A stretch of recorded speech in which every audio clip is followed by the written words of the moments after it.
Hey guys, Johanna here. I am coming at you live from Hunt Valley, Maryland, where I actually live. So, not going to show you around my house, but you're in my house. And we are getting ready to talk to Byron Kerr from LifeRing's Secular Health or Secular Recovery. I'm sorry. And this is one of, there he is. Okay, so I'm going to invite Byron. Hang on just a second, guys. I'm going to bring him on. All right, Byron, you see it. Yay!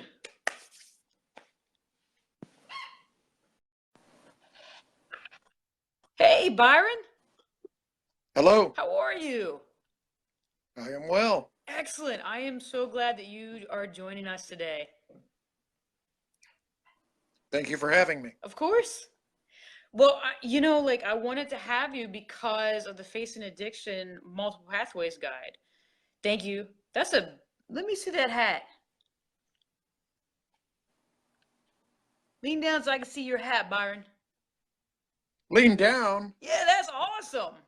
Dude, I have a hat like that too. That's a nice hat. So let me just kind of warm up what we're doing. So your organization, LifeRing Secular Recovery, is part of the Multiple Pathways Guide that Facing Addiction has. So I wanted to bring you on so that you could tell us a little bit more about what it is and what it does and all of those things. I went online and I did a little bit of researching, but I think that maybe you could be a better person to tell us about it. What do you do? What do we do? Um, well, we're peer-to-peer support. Um, in that sense, we're mostly similar to the 12-step world, to AA or NA, um, and in that we support each other in sobriety. Um, Polyabstinence is a term we use. We don't segregate by drug of choice or Gotcha. or alcohol or any of that. If your issue is substance use, you're welcome. Nice. Yeah. Our fundamental philosophy, if you will, is what we call our 3S philosophy. Number one is sober. You might think that's self-explanatory, but to us it's complete abstinence from alcohol and all non-medically indicated drugs. Okay. Um, So Second, I have that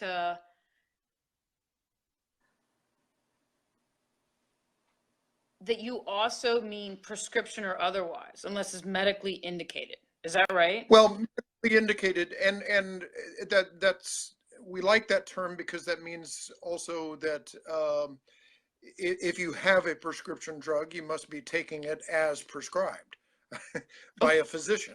Okay, that makes sense.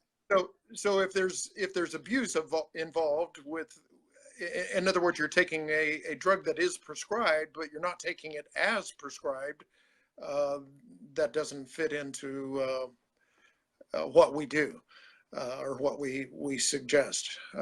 So Okay. as medically indicated, we feel pretty much covers that. We don't want to interfere with a physician and the physician's patient. We're not doctors. We're not professionals at all. Well, so let me ask you this, because first off, know that if I ask you any questions, and I'm setting this up for Mhm. everybody else too, like if I ask a question, it's because I want to understand. Like I respect the heck out of you guys for what you do. Mhm. You guys do some incredible work, and you've helped a lot of people. And I've seen a lot of people that have prescription opioids for various things, but they are using them as prescribed, but they don't need those prescriptions anymore. But they just keep going back to the doctors, and the doctor keeps writing them a script. Like, is that? Yeah, I think that would fall outside of medically indicated. And I'm very much aware of what you're referring to. At that point, there is not a medical indication for that drug use. Yeah. So that term we're real comfortable with our definition there. So. Nice. Okay. I think it's great. So the second one is secularity. What do you mean by secularity? Hey, Amanda. Sure. Well, that means that you're welcome regardless of your worldview, and we make no demands that anyone change their worldview. Okay. Or if you mean worldview, what do you mean? Well, it could be spirituality, or lack of spirituality, or yeah, any of those things. Okay, so if I'm atheist, I can come see you. Certainly. If I'm Buddhist, I can come However, see you. However, we only advocate sobriety.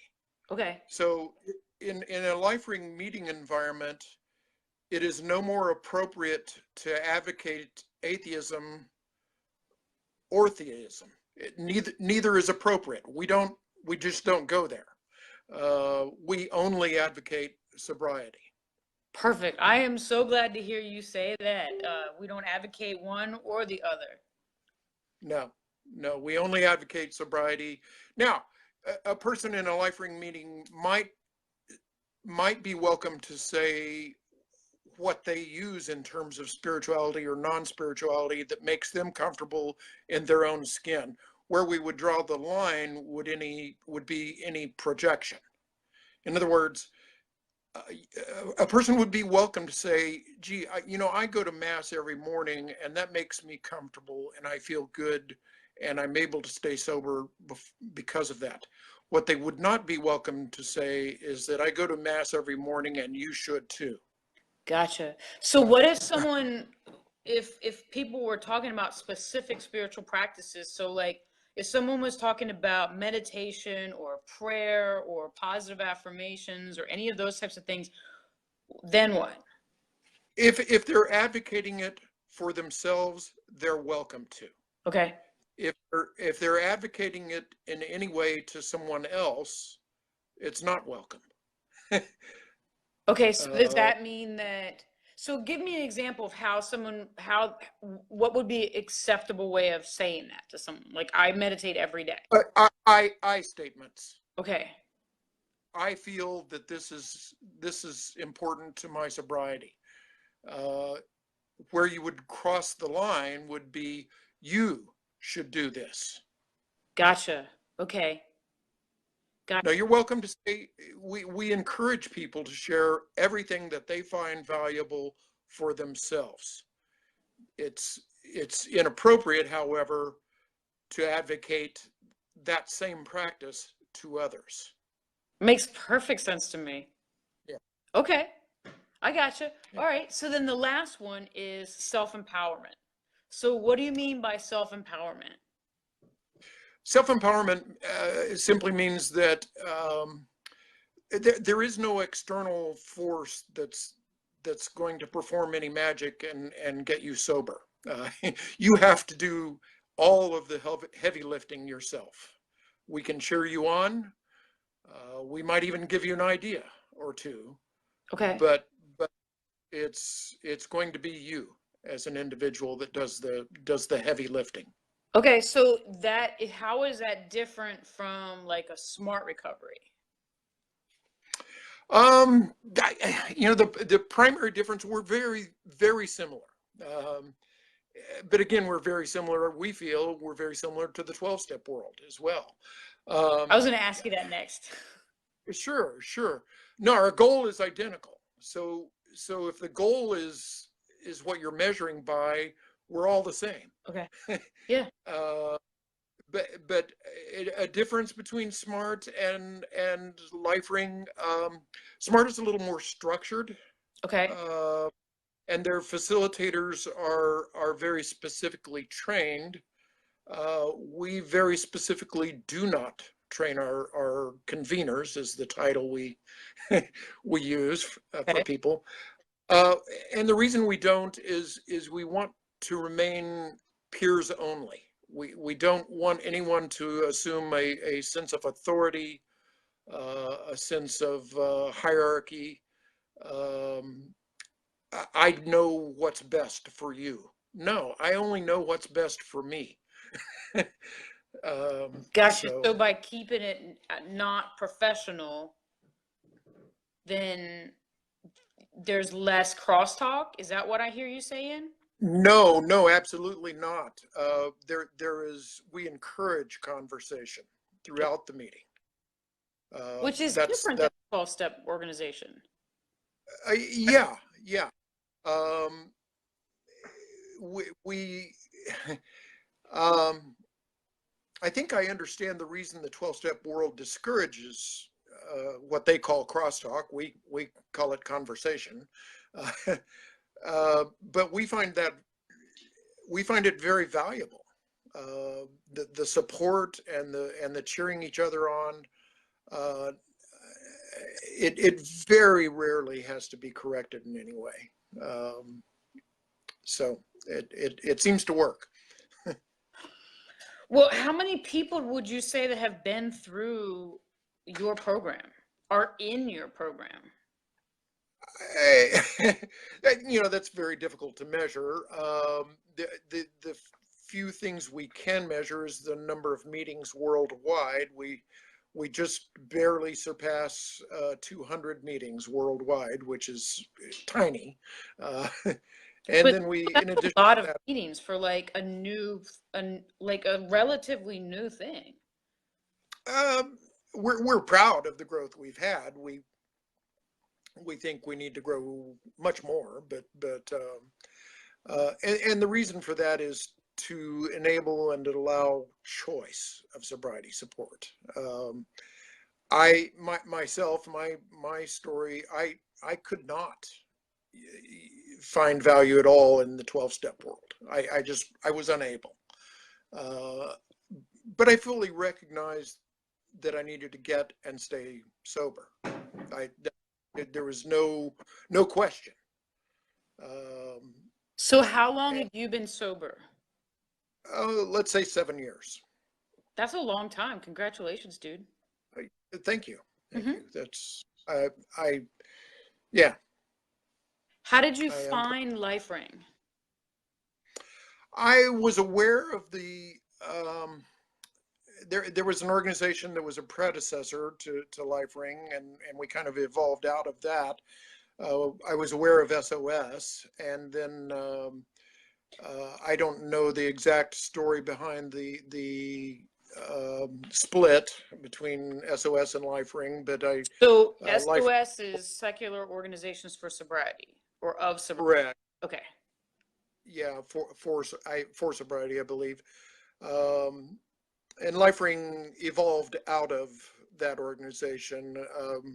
There were a few sad years during the split, and I don't know all the details, and it is no longer important anyway. So, at any rate, I found LifeRing. I was making a career change at the time, moving to an area where there was no choice of support. Beyond 12 step, and I knew I could not. I had attempted 12 step, and was just unable to find value for myself Okay. there. um, I approached LifeRing and asked if I could start a meeting. They said, well, gee, we suggest that people have 6 months, and you don't have that at this point, but go ahead and start organizing, and by the time you get everything organized, well, you can go ahead. So I did, and I started one meeting, and then another, and another, and another, and I don't know how many LifeRing meetings I've started at this point. Yeah, I honestly don't know. A dozen or so. That's a So lot of meetings to not know. now I could pause for a moment and possibly count them up, but it's around a dozen. Okay. So my understanding is that there are meetings, and I have notes. That's why I keep looking down, just in case you're Sure. wondering. It's not. So my notes say that there are meetings in the U.S., in Canada, in London, um, and that you also have meetings online. You have chat rooms, you have email support groups. Uh, Sure. There's also a very large Irish LifeRing community and a large Swedish LifeRing community. okay, Yeah. As a matter of fact, all of our literature, about 2 years ago, all of our literature was translated into Swedish. that's The a big community there. project. Yeah, yeah. The LifeRing community in Sweden got a grant somehow to do that whole project, and so they're somewhat autonomous from us at this point. They can do the publishing on demand. I believe they use a subsidiary of Amazon Okay. to do that. Yeah. So That's incredible. So yeah, actually so I've got a couple of different questions now. So part of your history at LifeRing is that it started as a publishing company in 1997, right? correct. That's where the name originated. It Okay. was LifeRing Press, and then as the schism with SOS occurred, it was convenient because that name LifeRing had already been trademarked in the recovery field. So we just adopted the name that we already had um, to move forward, and yeah. Okay. So So so you've got 4 books or 3 books. I've got that you have Recovery by Choice, a workbook is one of your books. You've correct. Empowering Your Sober Self, the LifeRing Approach to Addiction Recovery. And then you've got another one called How Was Your Week? Bring People Together in Recovery the LifeRing Way. Am I missing anything? No, those are the three main texts. We are coming out with a new book this autumn, um, which will be entitled Humanly Possible. And it's basically a compilation of stories of secular recovery. Um, So why call First, it Humanly Possible? I didn't pick the title myself. I believe that decision was made by the person that's compiling the stories. But I think it's a brilliant title. Well, I definitely think it like says like this is a secular program. This has nothing to do with a higher power or any of those types of things. Um, it can say that if that's what you wish to read into it. I don't think it excludes, it doesn't exclude spirituality in any way.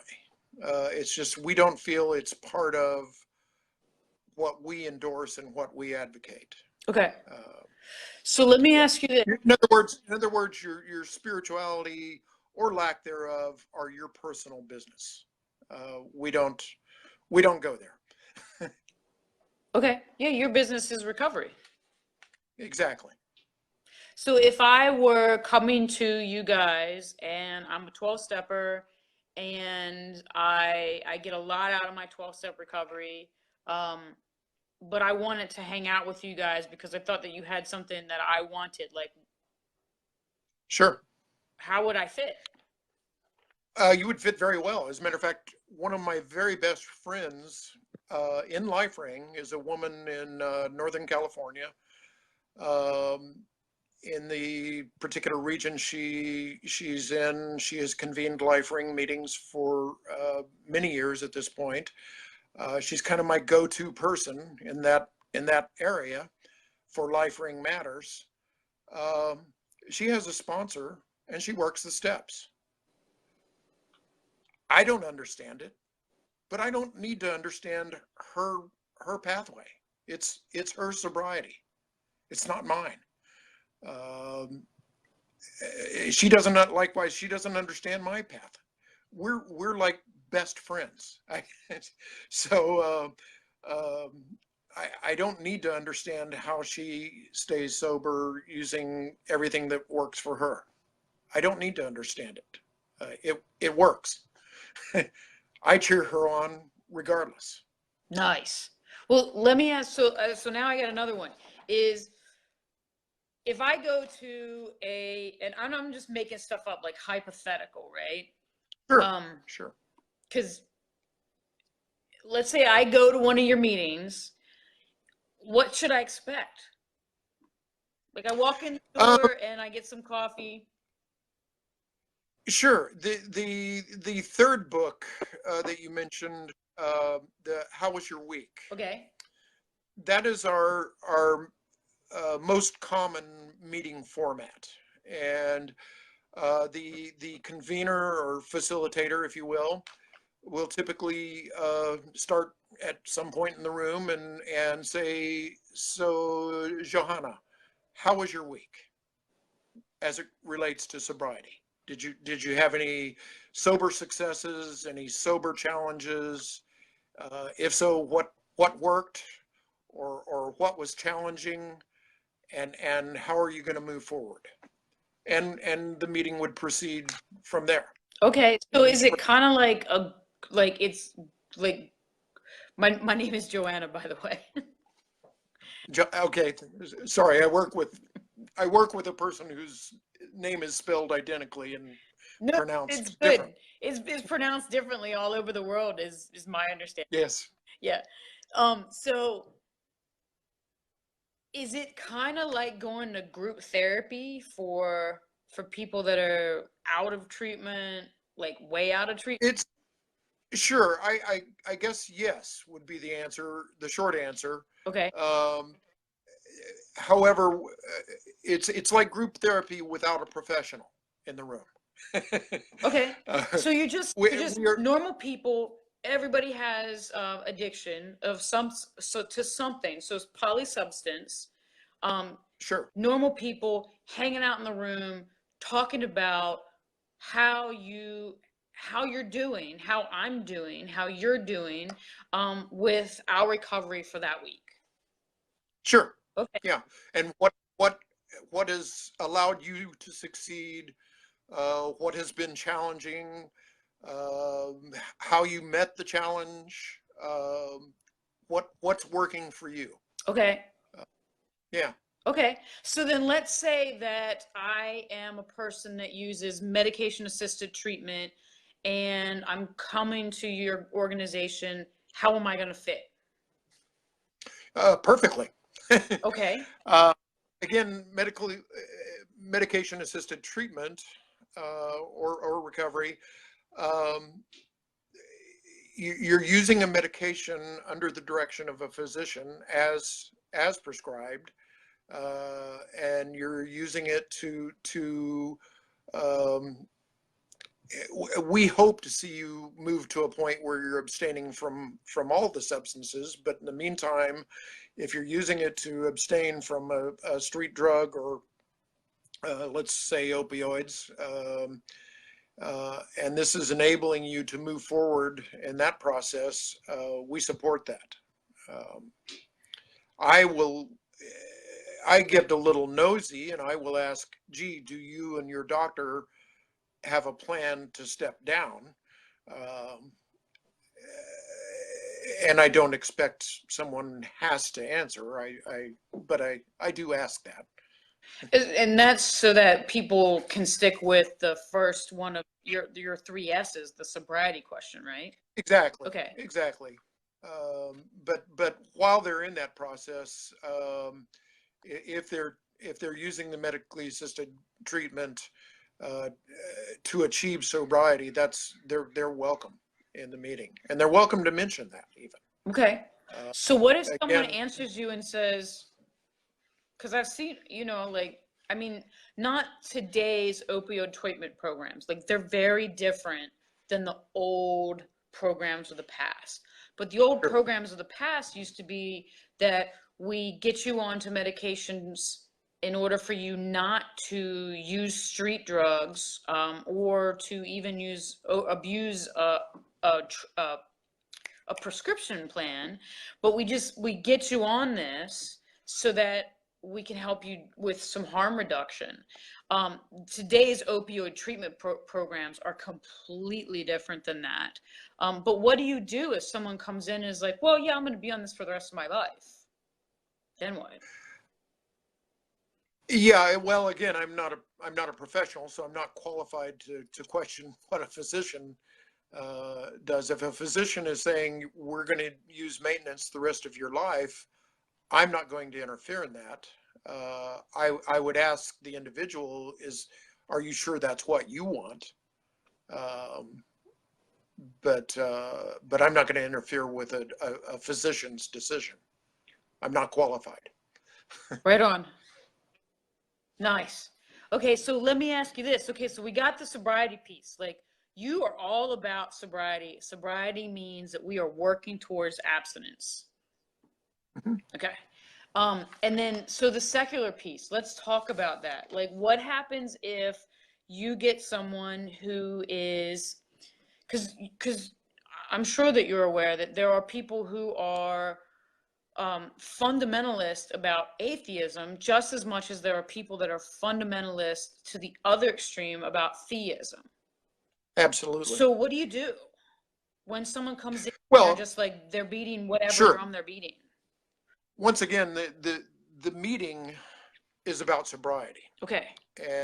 And it is never appropriate to advocate atheism. It is never appropriate to advocate religion, spirituality.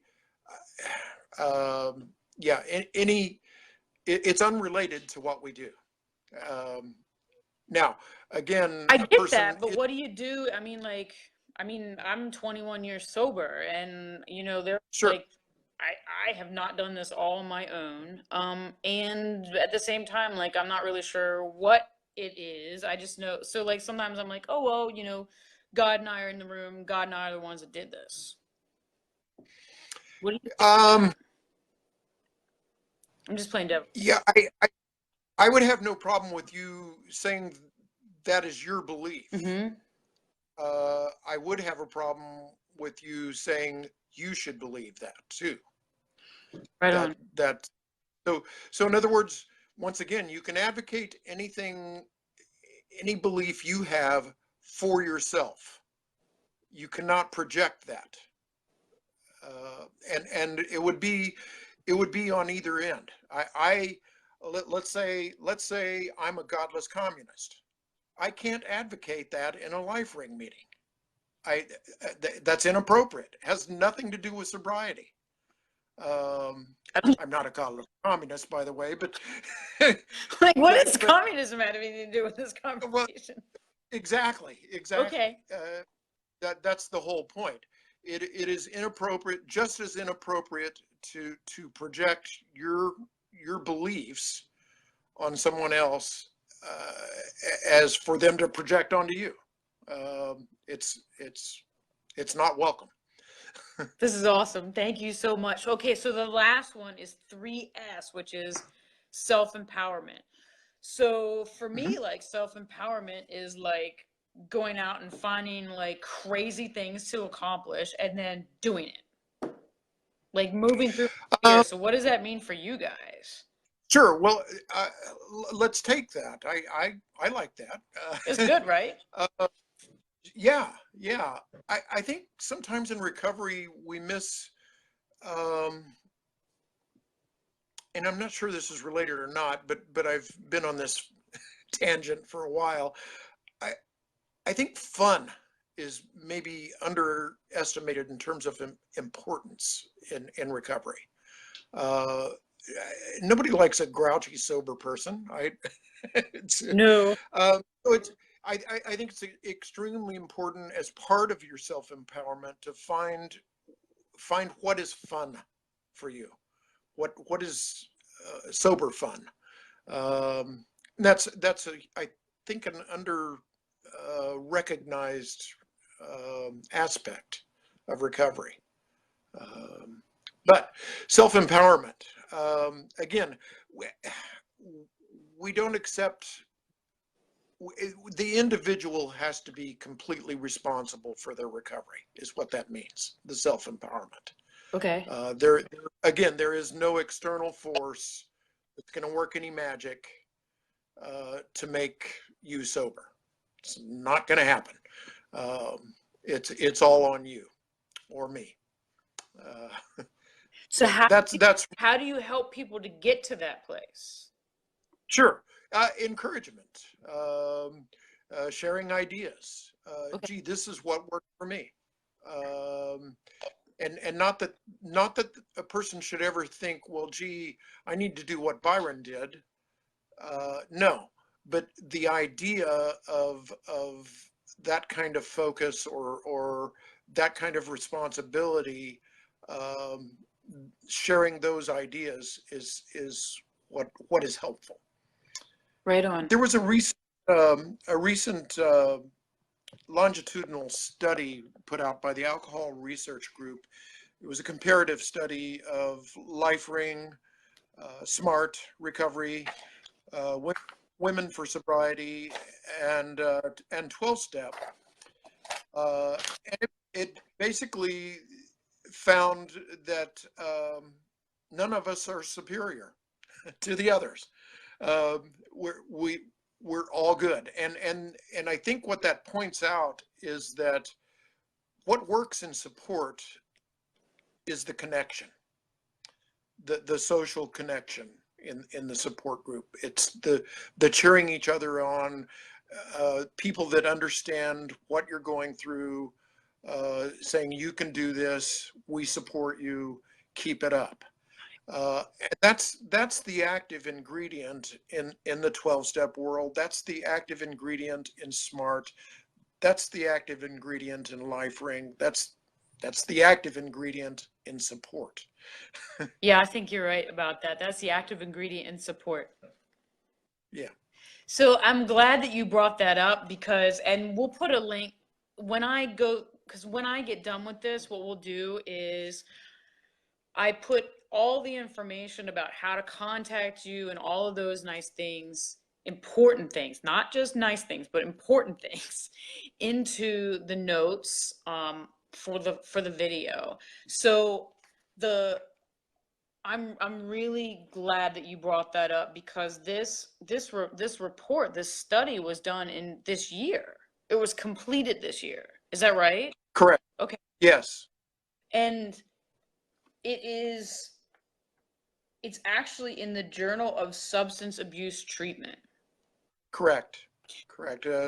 Conducted by Dr. Sarah Seymour. Mm-hmm.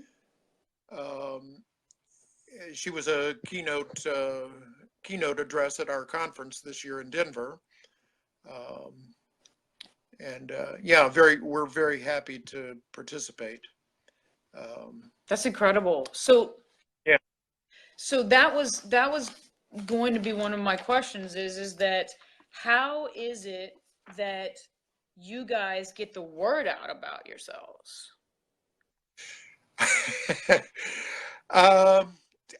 It's very difficult. We're an entirely volunteer driven organization. We have one paid staff person that keeps our business angles running, but otherwise we're entirely volunteer driven. Entirely, just like AA in that respect. Well, except they have a professional board. Okay, that's right. They do have a professional board. We goodness knows we're not professional, but we're also democratically governed, and which makes for a lot of chaos. But I think is in the long run the best form of government, in that I'm the executive director of the organization. I cannot do anything without a consensus of the board members. Okay. And that's probably a good thing. Well, and you're the fourth executive director, right? I don't know. I don't remember. Yeah, something like that. Yes, fourth or fifth. Yeah. I'd like to point out everyone that's preceded me is still active in the organization.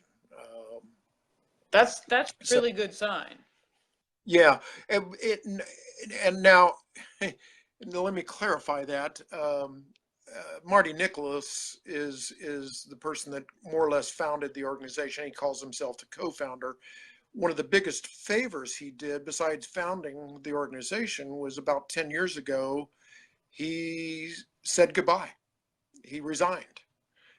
He said, sink or swim. You're on your own. And I think that act was almost as important as founding the organization in the first place. Why do you think Today, that? well, we avoided becoming a cult of personality. Right on. I got you. Now he's still around. He still convenes one meeting um, in Berkeley, California. If we ask nicely, he'll come speak at an event. Uh, but he will not get involved in the governance of the organization at this point. He just will flat out refuse. No, you guys take care of it. That's That's what he says? oh yeah, yeah. No, that's now if we ask his opinion on something, he'll contribute his opinion, but he won't make it in the form of a suggestion. I got you. Yeah. So So I have that you guys have been speakers at the American Psychological Association, the Association of Addiction Professionals, NADAC, NAADAC, the California mhm, Association of Alcoholism and Drug Abuse Counselors, CADAC, the mhm. Multiple Pathways of Recovery Conference, and the FTB Conscious 2. I don't even know what that one is. I don't know what that one is at all. I'm not familiar with that one either. Oh, maybe we'll have to figure this out. But not here. Okay. So and you yourself are a keynote speaker for some of these places. Is that right? I do some, yes. Okay. So when you guys are at these organizations talking about your programs, what do you do? Uh, Mostly what we've done here today. Just explain who we are, how it works, um, how we're really mostly the same as for example, smart recovery or the 12-step world or I mean, support is support at a certain point. Mhm. So um,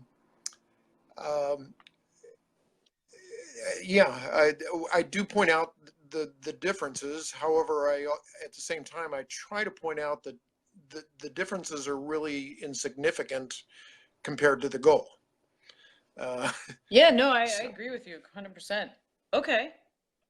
So you try to point out the differences, but then do you also point out the similarities? oh, absolutely, absolutely. Okay. And again, the biggest similarity is the goal, and the goal is identical. Uh, um, so the philosophical differences are really insignificant compared to the goal. Yeah, I would agree with that. I would definitely agree with that. Now, so if I were to say, when we first talked the first time, I had to I had to sit back and like really think about what you had said to me Mhm. because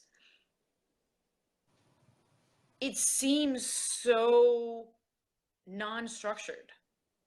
And I'm used Yeah, to having lots and lots and lots of structure in my recovery.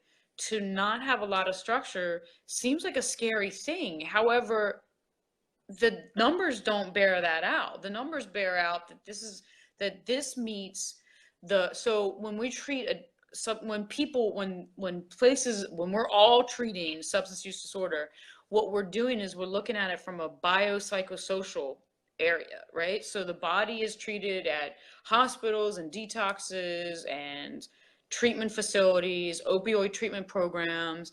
The psycho is treated like cognitive behavioral therapy and psychologists and counselors and those types of professionals. And then the social aspect is treated by peers and recovery coaches and groups Right. just like yours. Is that a Mhm. pretty fair assessment? Yes, I understand where the perception comes in that LifeRing is unstructured. I would counter, however, that we're not unstructured at all. Okay. Uh, we're we're self-structured.